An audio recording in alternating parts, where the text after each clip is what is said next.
My name is Don K. Preston. I am the president of Preterist Research Institute of Ardmore, Oklahoma. In 1 Corinthians chapter 15 and verse 50, Paul said, "Brethren, flesh and blood shall not inherit the kingdom of God, neither does corruption inherit incorruption."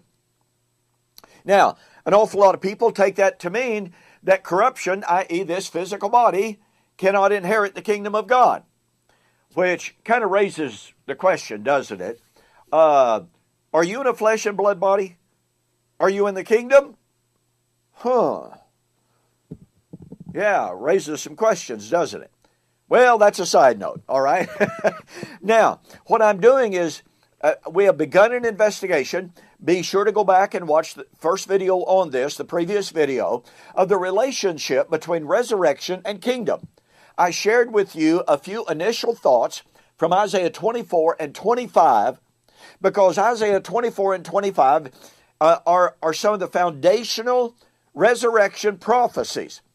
Paul's resurrection doctrine of 1 Corinthians 15 is taken directly from Isaiah 25 and verse 8. So when we're discussing resurrection, we are discussing Isaiah. That's the way Paul taught.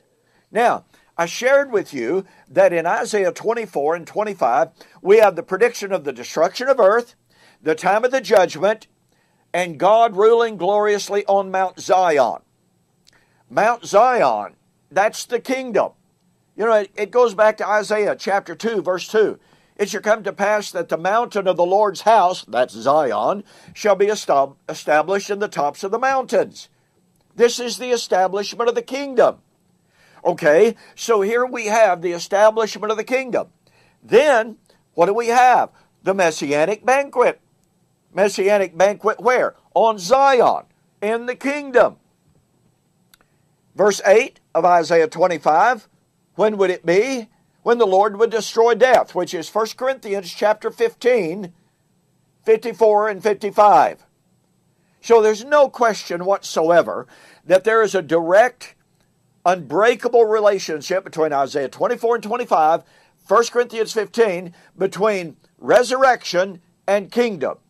Remember, Isaiah 24, judgment, destruction of earth, kingdom, resurrection. Now, notice this.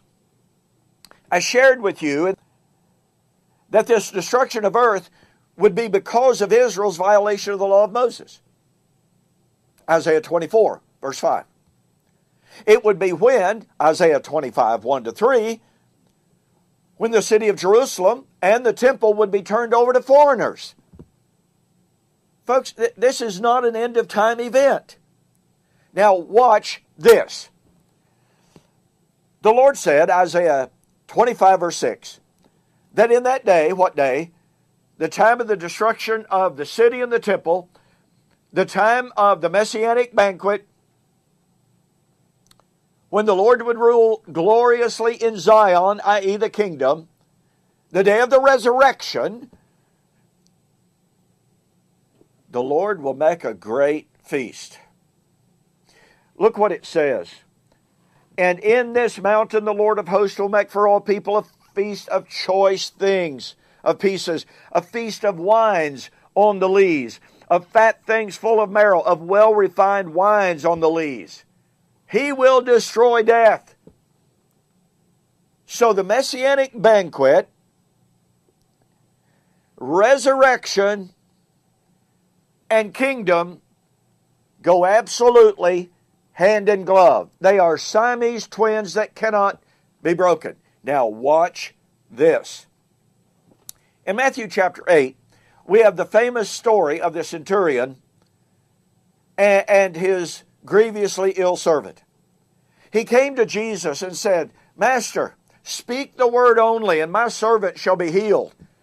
And Jesus was amazed at his faith and says, "I have not found such great faith, no, not in Israel. And verily I say unto you, many shall come from the east and the west, and shall sit down with Abraham and Isaac and Jacob in the kingdom." What do we have? Abraham, Isaac, Jacob sitting down at the Messianic banquet in the kingdom. See? How would Abraham, Isaac, and Jacob sit down at the kingdom? By being resurrected. Isn't that simple? So here is Abraham, Isaac, and Jacob. Resurrection, sitting at the Messianic banquet, which is Isaiah chapter 25 and verse 6, which is specifically resurrection, Isaiah 25 verse 8. Well, when would this take place? Well, don't forget, Isaiah 25, 1-3, when Jerusalem and the temple would be destroyed and turned over to foreigners. And, watch this, Matthew 8:11, and the sons of the kingdom shall be cast out. So let me ask you a question. When were the sons of the kingdom, i.e. Old Covenant Israel? It's not talking about the sons of the kingdom of Christ being cast out, for crying out loud. No. When were the sons of the kingdom cast out? Well, they were to be cast out for persecuting the new covenant seed, Galatians 4:22. That means they were not cast out at the cross. They were cast out for persecuting the new covenant seed, the true seed of Abraham, Galatians 4:22 and following. And that was at no other time than when the city and the temple was turned over to foreigners and destroyed, Isaiah 25, 1-3. Folks, we have here absolute, definitive proof that the resurrection of 1 Corinthians 15, to be the fulfillment of Isaiah 25, it would be when the city and the temple would be destroyed, turned over to foreigners. It would be when the Messianic banquet would be established, and the Messianic banquet would be established when Abraham, Isaac, and Jacob, resurrected, sit down at the Messianic banquet in the kingdom, when the sons of the kingdom would be cast out. I mean, folks, this is incredible, and it's irrefutable. If you want to see a development of this and a whole lot more, and especially Matthew chapter 8, as it relates to Isaiah and the prediction of the resurrection, get a copy of my book, The Resurrection of Daniel chapter 12, verse 2, Fulfilled or Future. I want to tell you what, folks, this book contains an incredible wealth of information on the resurrection.